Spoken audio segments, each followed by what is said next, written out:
Hola, soy Tatiana Heuman, soy productora y creadora sonora y hoy tengo la suerte de estar haciendo esta entrevista a Audrey Chen. Ella es una cantante improvisadora, quien será parte del próximo festival RUIDO, producido por el Centro Cultural Kirchner. Esta edición de RUIDO fue curada junto al Centro de Arte Sonoro y cuenta también con el apoyo del Goethe-Institut. Voy a hacer una pequeña presentación sobre quién es Audrey, en español, y luego cambiaremos a inglés, que es el idioma que ambas compartimos. Audrey Chen es una música estadounidense de origen chino-taiwanés. Nació en una familia de científicos, médicos e ingenieros en las afueras de Chicago en 1976. Al separarse de la convención familiar, se dedicó al estudio del violonchelo a los 8 años y de la voz a los 11. Tras años de formación clásica y de conservatorio en ambos instrumentos y posterior especialización en música antigua y nueva, en 2003 se desprende de este camino e inicia nuevas negociaciones con el sonido, con el fin de descubrir una estética más honesta a nivel individual. Desde entonces, utilizando el violonchelo, la voz y ocasionalmente la electrónica analógica, la obra de Chen profundiza en formas propias de narración no lineal. Una gran parte de su música es improvisada, no está procesada en absoluto y su enfoque es extremadamente personal y visceral. Su forma de tocar explora la combinación y estratificación de un sintetizador analógico, preparaciones y técnicas tradicionales y extendidas tanto en la voz como en el cello. Trabaja para unir estos elementos en un lenguaje personal extático y singular. Durante casi 2 décadas, su enfoque predominante ha sido su trabajo en solitario con el violonchelo, la voz y la electrónica, pero más recientemente, en los últimos años, ha comenzado a cambiar hacia la exploración de la voz como instrumento principal. Chen ha actuado en toda Europa, Rusia, Ucrania, Turquía, Australia, Nueva Zelanda, China, Japón, Taiwán, Brasil, Argentina, Ecuador, Canadá y Estados Unidos en solitario y con diferentes ensambles y grupos. Les recomiendo que entren a su página web, donde van a encontrar sus trabajos, que son muchísimos, y también junto a artistas increíbles, muy talentosos. En el marco de este festival, Audrey se presenta junto a Carlos Quebrada, bajista, productor y compositor colombiano, radicado en Buenos Aires desde el 2009, un músico extremadamente activo en la escena local. Y Audrey y Carlos sacaron un disco en mayo del año pasado por el sello peruano Bu Records, luego de haberse conocido en la residencia Music On My 2018. Luego vamos a conocer más sobre esta colaboración. I think we are ready to start the conversation. Okay, great. All right. Got it. So, first I wanted to ask you, where are you now? And if you can describe a little bit the sounds that are around you. I have to listen a little bit. Well, I'm in Berlin. I'm at home. I can hear a little bit from the front street because the window is slightly open there. It's just some speaking, some talking outside. I live on the ground floor, but it's a very quiet street, so we're not going to get a lot of action out there. There's not a lot of information. I mean, there's not a lot of extra sound that's happening at this moment, which is good because I need to concentrate on this interview. So nice, yeah. So it's a quiet Sunday, which is for now, until later this evening when there's going to be the whole Euro Cup madness, I suppose, because I hear this street. Every späti has a like video screen, and I'm sure people are going to be watching tonight and screaming in that way that only sports fans know how to. So, yeah. Yeah, I think in Argentina there were also like some football ecstasy these days. So Sure, they're probably rooting for Italy. Yeah, pretty crazy what this causes. But yeah, for some other people, it's more sensitive also to other kind of stuff. And I wanted to continue asking you about your very first steps in music. We know because of your biography that you started very young, at the age of 8, studying classical and later on contemporary music. And yeah, I was wondering, how did it all start, and what kind of music were you listening at that time? How was this relationship with music and your young, super young years, let's say? Well, it's funny. I had to do another interview yesterday, so I'm kind of, what did I say yesterday? Basically, my answer to this sort of inception of how everything began is to kind of also take note of where I came from. So it's not just my experience which informs the decisions that I've made, but the experiences of my parents and their parents before them and where I'm from. So my mother was born in mainland China in the early 40s, and my father was born in Taiwan. My mother was the daughter of actually a general in Chiang Kai-shek's army. So when the communists took over, my whole family on my mother's side, all the children, they were already born by then. There were 5 or 6 of them. I can't remember. They were all exiled to Taiwan. So first of all, there's this kind of trauma and this sort of kind of forceful movement from a home country, and then arriving in a totally new country where there's a new government established, and it's a very huge sort of tumultuous transitional time for all of these people, and not just my family. Also, even going back, there's sort of the history from my grandparents. My grandmother, for instance, she had written a memoir and had written about how her parents were in all basically kind of, they were chased down out of their homes by the communist regime, and the 2 parents were sort of, they died of sickness while on the run. So there's this story that sort of continues of people in movement, people in flux. There's no stable home environment, let's just say. And people have been trying to replicate this over and over through generations now, but it keeps on being disrupted. I guess I kind of continue to carry on this sort of disruption, whether it's self-motivated or it's motivated by the environment around me. As a young child, I was born in the US, but to immigrant parents. Both my parents moved to the US from Taiwan in the late 60s to get their PhDs and master's degrees at University of Minnesota.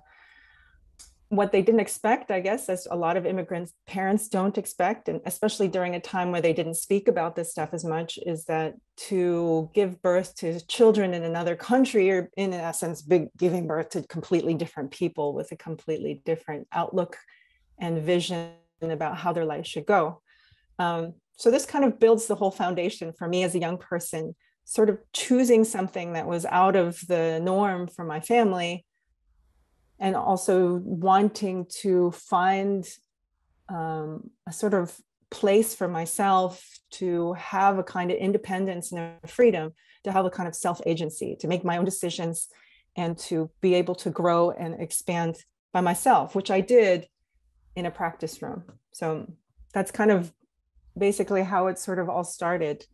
I mean, there's a sort of more external stories about why I chose certain instruments. When I was 8, I started the cello. When I was 11, I started to sing. But it really wasn't as simple of an answer as that I enjoyed it.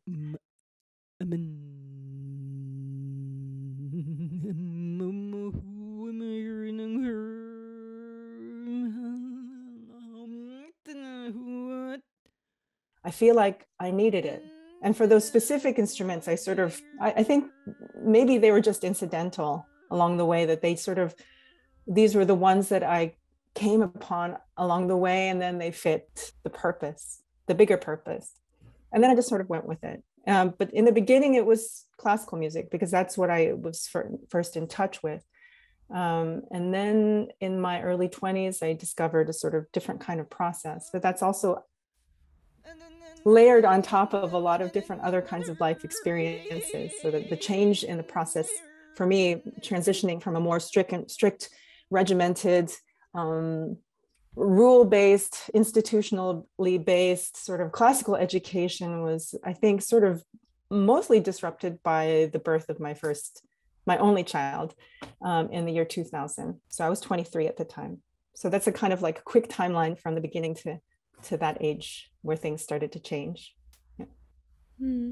So it was in this moment in which you had your son that you started this search of like a more faithful expression of yourself, or like trying to look for, experimenting more, like trying to really find which is your way of making music, right? It kind of, I think that the sort of major shift of like, okay, goodbye classical music, let me try something new. That's like that's an obvious movement, but I think it all started much earlier, of course. So, these movements, like the reason why I chose music, and then even while I was doing classical music, or basically more invested in that sort of institutionalized form, I was still questioning a lot of things and not happy. So I was an unhappy young person because I was arguing with my parents. They didn't support me doing what I wanted to do. Of course, I didn't understand them, not having the perspective of somebody who has had children and had to live their life with a lot of responsibility, and had gone through these sort of like major changes of displacement from my mother twice. Which is really hard, and it's super challenging. And I didn't have the perspective at that time to say, hey, you guys are having a really hard time, so I really get why we're fighting about it. So, but I think for me, I was fighting all the time because I didn't have parents that understood me. How many parents do? I think I understand my son pretty well, actually, but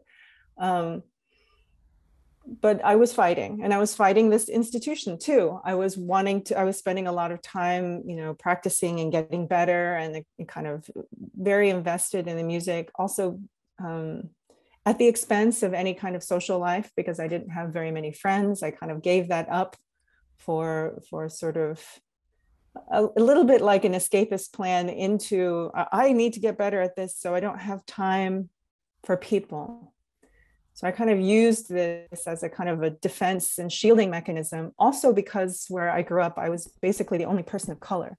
So being a person that's not the same as everybody else around you, instead of wanting to kind of experience that pressure, I hid away in the practice room and decided to sort of create my own world.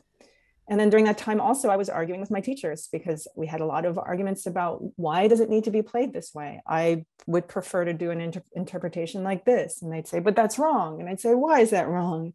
So already kind of at an early age, I was questioning why people are saying that this is right and this is wrong, this is beautiful and this is ugly, this is, this is enjoyable and this is not enjoyable. And then I'm always asking myself still, who says that? Of course, it's a very subjective thing, these sort of judgments of what's good and what's bad. And what I realized along the way is that kind of seeking this sort of exploration and trajectory towards a kind of false perfection is so antithetical to the way that we actually, any of us, live our lives. I guess we want perfection to create order, right? We want some kind of order so it makes sense out of the chaos, which is actually what our lives are.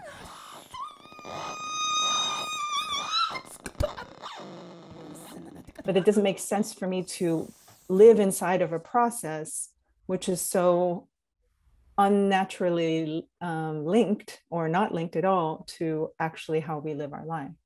And for me, kind of then arriving again at this age 23, giving birth, I actually took a little bit of time off from music because I was, well, basically my life just exploded, and it was turned inside out and upside down, and I didn't know what to do next. I was a young woman. I was still in school when I found out I was pregnant. And I didn't know if I would have a career. I didn't know what was going to happen.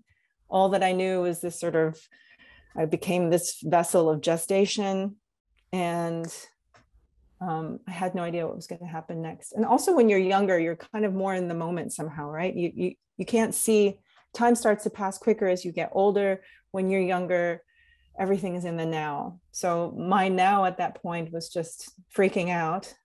And but then it took a few years, and then after that, it's sort of everything started to kind of click in and change. And in this flux of the sort of early motherhood, early childhood for my son, is when I started rethinking again, coming back to music, but coming back to it in a way with a completely different, fresh set of eyes, a fresh heart towards things, a fresh perspective, because everything had changed in my life and given me more perspective, given me more of an idea of what my priorities were, and being able to kind of negotiate again what I wanted to do with this thing that I had already built since I was a child. But then, does it make sense for me anymore to continue on the way I was doing it? I was anyway fighting with people. Do I need to fight anymore, or do I need to just figure out a new way to do this? Yeah. And I guess this change of perspective, or this like having more perspective, made it, maybe you started building up relationship with others, like having some like people who with you can do these things, right? I mean, besides your work, your solo work that is very strong. Of course. I've seen that you have been also working with a lot of other people, and I was wondering how did it start, or like how did you build up also like these bridges to actually like being in so many ensembles and working in groups that are actually like aligned with your own way of making music, right? That is very, I guess, very important at some point in a career or in a development of this way of something that we could maybe call career, right? I would say, yeah, sure, it's a career. If you make money doing it and it supports your life, even if it's a very little bit of money in your life, it's, yeah, I mean, I think I just sort of, it was around, maybe I was 26 and my son was about 3. And I had anyway, around that time, met some people where I was living in Baltimore, Maryland, who were doing this thing called improvisation, free improvisation, experimental music, all these terms I had never heard of before, really. It was, even in music school, it was just not introduced to me. And it was much more of a conservative conservatory education. I had done some new music, but that in no way sort of prepared me for this sort of, like more of like a philosophical change of perspective on how you should even approach sound and how it should be related, or if there should be any shoulds at all. So, and particularly the scene in Baltimore was really rooted in a kind of non-idiomatic improvisation practice. So people actually didn't really align themselves with people who had a lot of instrumental practice behind them, classical or jazz, let's just say. So it was really like, how do we make this really different? It was very kind of utopian, sort of ideal perspective of what they wanted to be. And it was kind of cool for me to sort of be like a baby improviser, kind of like peeking her head in out of kind of this long lineage of fighting with classical people, but then like coming in and saying, okay, wow, there's this whole group of people who are saying, wait, you don't need to pay attention to any of those things. But of course, all communities have their problems, all have their own limitations, but every time you kind of, I feel like every time you get in contact with a new community, there's this sort of utopic moment. It's like a new relationship that lasts for a few months. It's, oh, it's great. And then, reality sets in.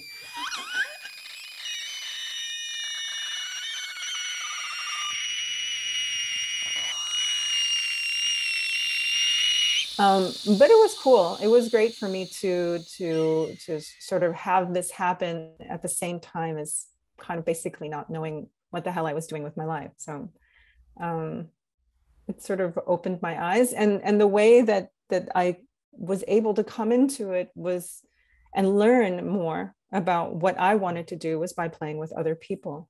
So I just for years I was just playing with as many people as possible, just to sort of understand how to improvise.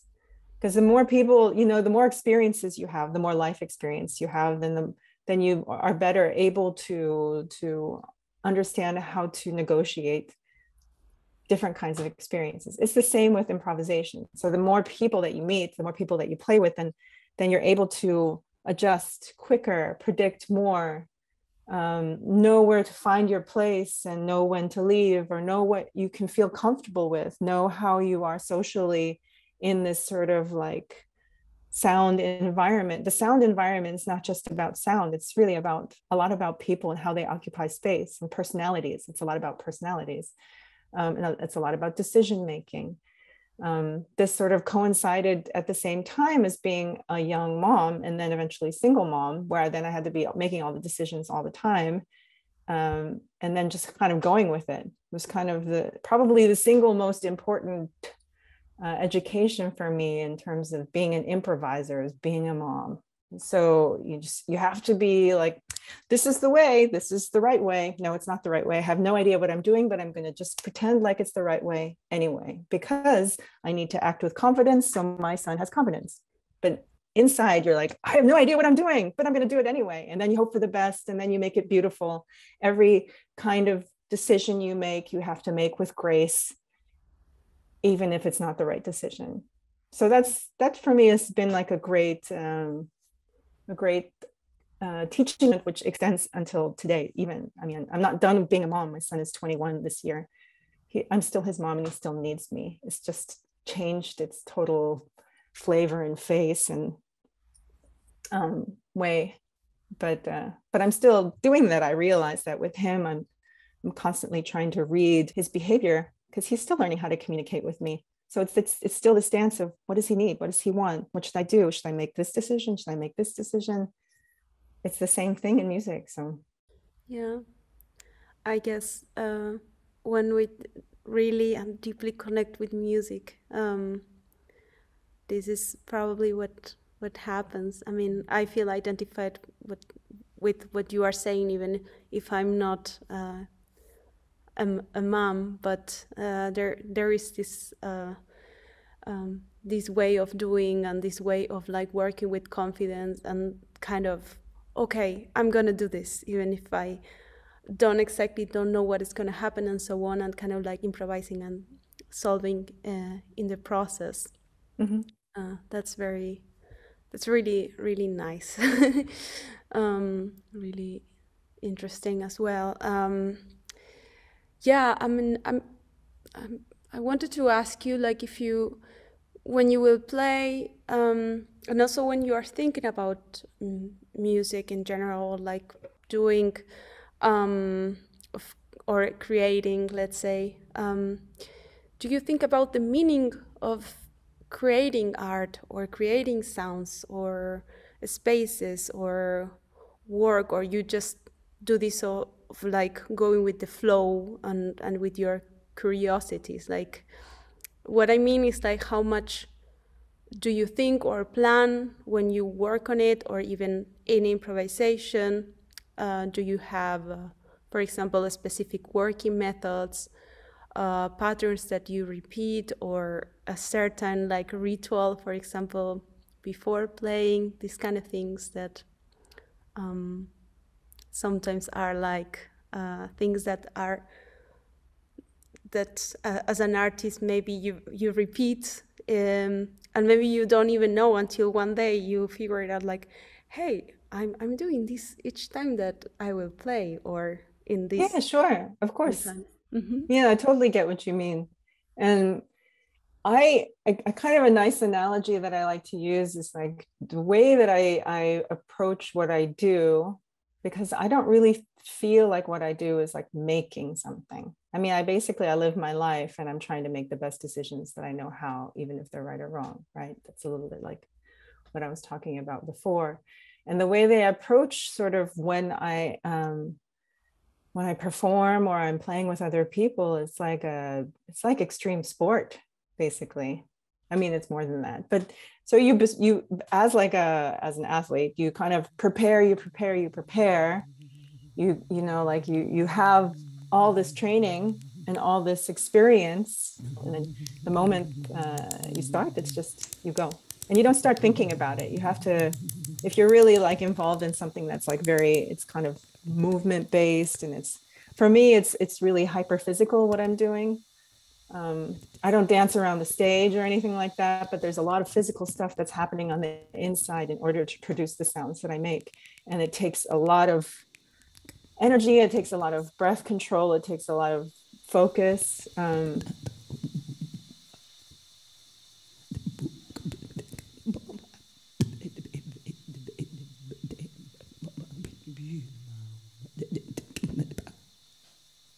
But this focus is also, it's not focused so I can concentrate about what decisions to make. It's focused on keeping not external information out, because it is not keeping anything out, but it's basically kind of staying in this sort of flow of things. So I would say instead of a maker, I'm more of a doer. I kind of trust the preparation that I have had all my life. And I know that moments I don't have the same kind of opportunity for the same kind of preparation. So even coming back to the end of your sort of question, it's a little bit like, yes, I try to get enough sleep. I try to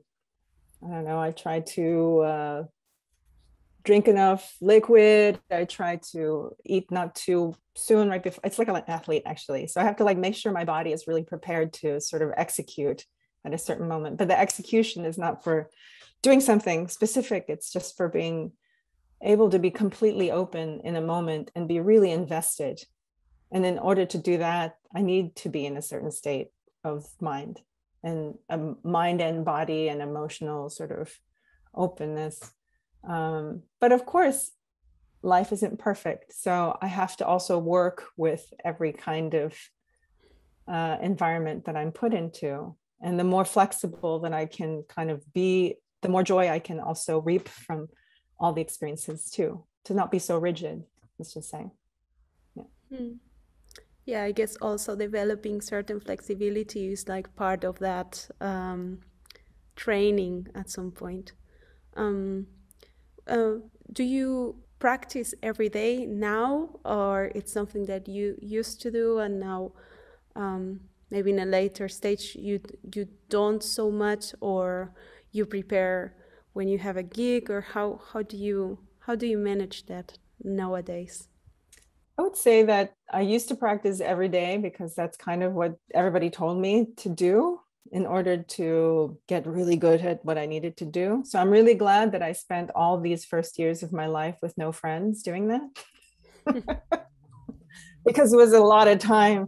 But I don't really have interest in that kind of practice regimen anymore, because I feel like that was I feel like it's what's been told to me and not what I figured out for myself. So I'm still like, what do I need for myself? Is it something that's been fed to me as propaganda, or as a self-made decision? So I would say that I practice more in moments when I have to, and I live my life otherwise fully in other moments. So in terms of using my voice, I'm always using my voice, for instance. So even when I speak, I pay attention to the way that I speak, how I'm delivering, how much support I need in certain situations. In terms of like very formalized practicing, I would have to say that I do that more like in terms of if I have a gig coming up, if I have things coming up. And on a regular basis, if I don't have that many concerts happening, like in the whole last year and a half, then I'm kind of just stretching out the sort of practice throughout my daily life. And I vocalize in the shower, I do it on the street. I mean, it's a really nice, easy thing that I can do to kind of keep things in shape wherever I am, because I have my instrument with me all the time. But this very formalized thing where I'm doing all just sort of vocal exercises. I would say it's like, I wouldn't say that it's like super, super regular that I'm doing that.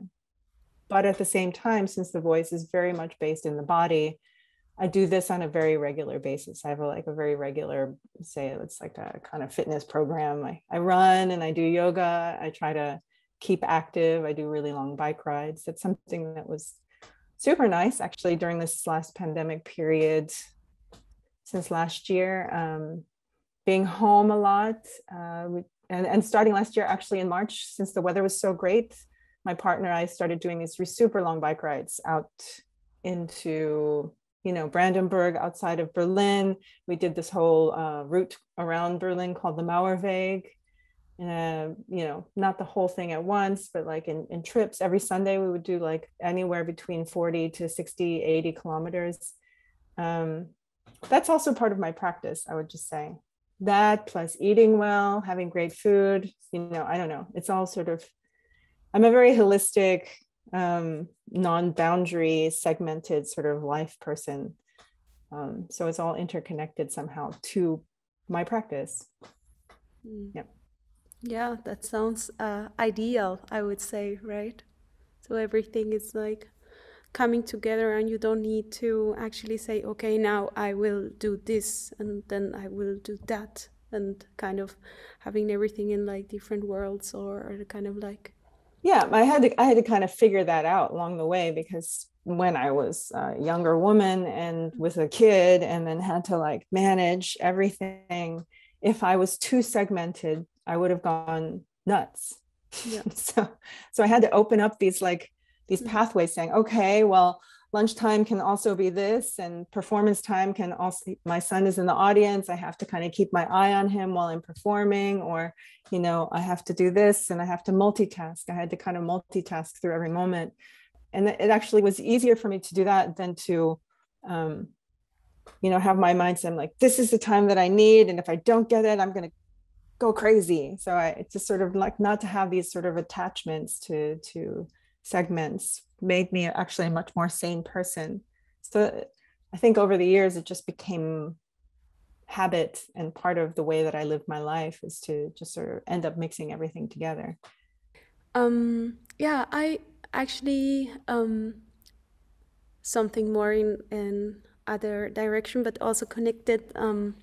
I wanted to ask you about in which projects are you involved now? If you are like,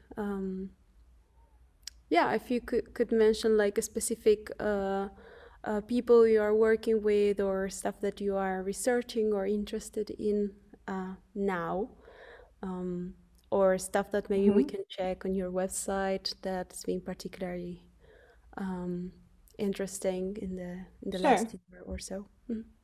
Well, the last year or so has been a little bit slow. Well, yeah. But no, but I have great projects, and they've like sort of continued on like varying paces during this last year. But now things are starting to not like I have actually a break. I'm going to Norway for a month, and then after I come back, then hopefully the world is continuing on this sort of opening up trend, that the Delta variant isn't kind of throwing a wrench into everything. And then I have some concerts again. It starts all in the middle of August. I would say the center of my practice, of course, is the solo, which has also evolved over the years, because the cello used to be also integrated into this solo practice, which I've now sort of phased out in the last 5 years. Which is now also kind of coincidentally, like the phasing out sort of happened at the same time as I was sort of kind of transitioning into this empty nesting phase of my life, being a mom, that the kids moved out, and now what's my life? I'm like a unemployed mother. I still am a mom. I'm still working on this. It's still my own process. But I think that this thing where the cello kind of moved out, then the voice took more center, the electronics kind of came into it more, the music started changing by itself because my life was changing too. I oftentimes have this kind of decision making, which is more like, okay, make a decision, and then things change and they take on their own life. So I never meant to change the concept of what I did. It's just I removed the cello, I have a back issue. it seemed to fit better in other projects, but then it also seemed to transform the solo that I have now, which is voice and analog electronics without effects. It's just two instruments that I kind of weirdly weave together, and the only interface is my brain. Yeah, I guess. I have the solo practice, and then I have my oldest duo project I have is with a vocalist, Phil Minton. He's English vocalist. He's 81 this year. For almost 15 years, we've been singing together, and it's two voices, and it's a kind of near and dear to my heart project and relationship that I have with this very fine gentleman who lives in the UK. We've been doing actually the most consistent work with any of my projects has been with him over the last year. I wouldn't call it work because we've just been doing it to kind of keep up with each other, check in with each other, but also because Phil, well, first of all, what it is that we've just been meeting on Zoom like this and improvising with our voices together and we've been recording and kind of optimizing his audio setup at home. It was kind of hard for him, I think, when the lockdown happened, because he is not the most natural with technology in his relationship with technology, although he does a great job. I mean, he's like the same age as my parents and he's far beyond them, which is also impressive because my parents were material scientists who basically helped develop wireless technology. But then when they retired, they just stopped thinking about any of it. So my vocalist friend is kind of much more advanced than they are at this point because he can record himself, he can use Zoom, he has a microphone, he has a sound card, he knows how to send files, which is very impressive. But this process of working together was also to get him so his setup was optimized so he could also keep on playing with other people, because he hasn't been able to meet with anybody for like over a year. That was kind of nuts. I think for younger people who have a lot more sort of natural sort of relationship to technology, it sucked because you couldn't meet people, but much more easily accessible to meet and still do some kinds of things, some kind of audio exchange, some kind of work that I think for certain people of certain generations and also people just also very individual that, you know, they couldn't do that. So it was kind of my goal and my partner's goal to get him so he would be independent and that he could work with more people. So yeah, but we have all these recordings and we have all these videos, and we did a couple streams, but now we're actually in the process of collecting all this documentation, and we're trying to figure out what to do with it, and we're going to be meeting in person and playing with each other this autumn anyway. So I'm really excited for that. I have a bunch of other duos basically, and I have one trio, or two trios, but one very active trio called Mop Cut with Lucas Koenig on drums from Vienna, and Julien Desprez is a guitarist from Paris. So this trio, we have actually quite a bit of work coming up this autumn, and we're booking pretty actively. It's a very bombastic, fast-moving, but very dynamic trio, which is maybe in some ways, because of the sort of very classic drums and guitar element, it makes it also more accessible to the public, which is awesome. But also I'm like, do I want to be accessible? Whatever, I don't know. So I fight with myself all the time, like, people like it, but they only like it because of this. What do I think of this? I don't know. Yeah, it makes me. Anyway, I love playing with these guys. They're awesome, and it's a really fun band to be in. It's very loud. It's like yeah, but it's also be very quiet.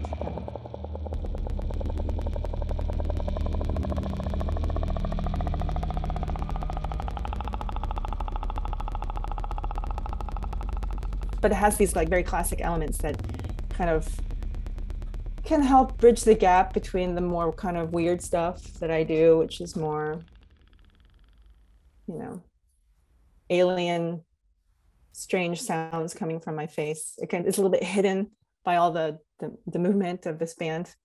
Still exists, but it's not in the forefront, which for some people, I think it makes them more comfortable. But that's not my goal in life, to make people comfortable. So I don't know. And I have other duos where I'm making people more uncomfortable, so that's good. Yeah, I have one with Hugo Esquinca. He's a Mexican sound artist, and he does a very kind of super interesting kind of process, very light to my voice. So it's just voice and process. That's what we're called. I have another duo called Hiss and Viscera with Richard Scott, who's doing modular, kind of a massive modular synthesizer setup. He's a really beautiful, intuitive English musician who lives in Berlin. It's voice and electronics.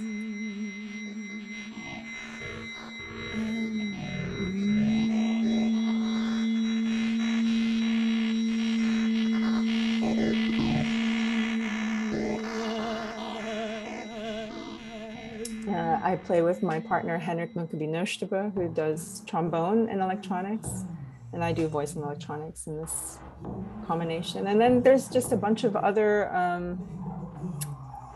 constellations that I move in and out of. Some new things during the pandemic was a dual record with Kath Matthews, it's just voice and her electronic setup, and with Terra Transitory and Bali Nagoyan. And there's the 2 modular synthesizers plus voice and cello. So I have like a bunch of things happening, exploring, mostly with people that I really like to spend time with because life's too short. But yeah, it's making music with friends. It's an awesome job. So yeah, I would say that is one of the most important things, right? To actually like develop like a nice relationship with the people that you are actually sharing something so sure. important. And it really, I think it makes it makes their interpersonal relationship great because of the other language that's shared, but it conversely also makes that language that we're sharing, the sound language, much more deep and with more breadth. It enriches it. So yeah. Yeah, definitely. Actually, now that you were mentioning Phil Minton, I remember that I was in a workshop of you in University of San Martin in UNSAM. I think it was in 2016. I think we talked about it. And yeah, I wanted to ask you, because we are also in the context of a festival that will be there. How was that experience in Argentina, and if there were other trips to Argentina before, or that was the only one? I think that was the only time I was in Argentina. Am I forgetting? But I think that's true. I think it was. I mean, I kind of on that trip, there were kind of 2 little trips that happened. But I was mainly able to come because of this project I was doing with Bob Ostertag. He was doing something at the Teatro Colón in the new music section of the organization, and I was there to basically help execute a composition of his called Book of Hours, which was really like a kind of transcribed sort of score that was based on a record that he made, and Phil was part of this. So we ended up doing some things outside of that project on our own, Phil and I. And then we also went to Brazil, and then Phil left, and then I came back to Argentina after that. So it was all kind of tied up in the same trip. But no, that was a kind of cool year because I remember I kind of totally bypassed the Berlin winter by being in sort of southern climates for all of that time, because it started in New Zealand, and then I went to Taiwan to see my parents, and then I went to the southern US, and then I went to Argentina, Brazil, and then I went back and did a southern US tour. So by that time it was like March, April, back to Europe, no problem, missed all the gray. It was really great. Wow. Yeah, I listened to you speaking, and I just wonder like, wow, that was such another way of living that now is so different. Yeah, it has changed a lot, and it's made me question like, can I do these kinds of massive trips anymore? Do I want to? Yeah. Anyway, I'm getting older, so do I really want to put myself through that kind of crazy body change, time zone change, climate change, everything? But at the same time, I I miss traveling, and I miss being in new places. Like I miss this ability to go to some place like Buenos Aires and play and be with completely in a new environment, in a new culture, and seeing how this kind of abstract language that I have how that can bridge the gap of language and culture, and how you know, a lot of it, and also these sort of experiences that I have, they're like my life is different, but there's a lot of universal experience that, and I think that's the beautiful thing also about sort of the language that is imprecise, let's just say, is there's a lot of room for people to feel whatever they need to feel, no matter where they come from or what language they speak, what age they are. There's a lot of universals in this sort of kind of expression that gives room for people to be free feeling and free thinking, let's just say. Imagine if we would be doing all this interview just with non-verbal language, like just with sounds. It would sound like Phil and me, basically. Except you have a higher voice, so I think you wouldn't sound like Phil at all. So you have a lot less loose flesh on your face too, so there's a lot less to shake around, and yeah. It would be a lot of fun to start doing interviews like this, or at least just one part of it. But anyway, I think a lot of people is like also very interested in like listening to all these things that you've been talking about how your life and career get together, how it's been all this process. And yeah, last question that I have, it's about the collaboration with Carlos Quebrada that is for this edition of RUIDO Festival. And I know that you've been working remotely, and yeah, I just wanted to know a little bit more about that. Yeah, I actually I met Carlos when I did this. I was asked to, well, I had done a residency back in the mid-2000s at a place called Oh My in upstate New York. And then I was asked to come back as a kind of what do you call it? It's like a mentor. Curator in residence, but just basically like help. Yeah, kind of, but also just to be there to help the director, but also to be there a little bit like halfway between being a resident and also having more responsibility. So that's when I met Carlos for the first time, along with like some other really super amazing other musicians and artists. It was super nice to be back in this very beautiful place. It's like a summer camp for musicians, actually. Weird, there's a pool, you go, there's great food, and you know, basically it gives you a lot of time and space to think about other things. I mean, it's not even to think about just music, but about sort of being able to be more present with the people that you are with, because you have a lot less worries. So that was super nice. We played a bit when we were there. Also with a singer named Bonnie Lander, we did a couple things with him. We played in different constellations also. And so after that, we did, you know, I think we did a record. He's helped me do a couple things like with one of my recordings. And I think we have this duo record that we put together based on a recording that we did. So there's been like a little bit sort of,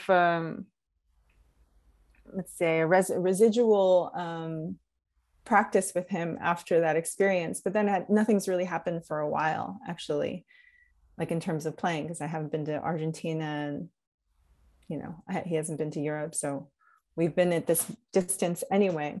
So it was really nice when Javier asked for me to be a part of this and to do something with Carlos. Saying, okay, great. And then I said, but can I come to Argentina? He's like, not going to be possible. Oh no.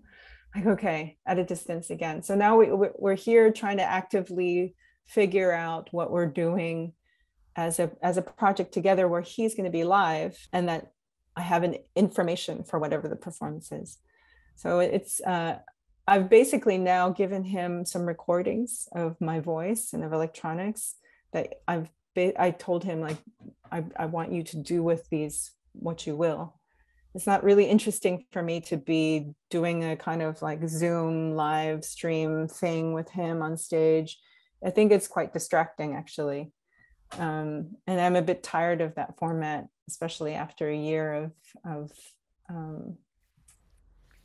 having that be the only option. Things are opening up again. I still can't go there. So I'm very curious now to see how things will develop over the next months, and kind of basically what Carlos will come back with what, to me, with what material I sent him so far. So I think my only parameter for the performance with him was to see if he could make it possible that the audience could feel like I was in the room with them, basically.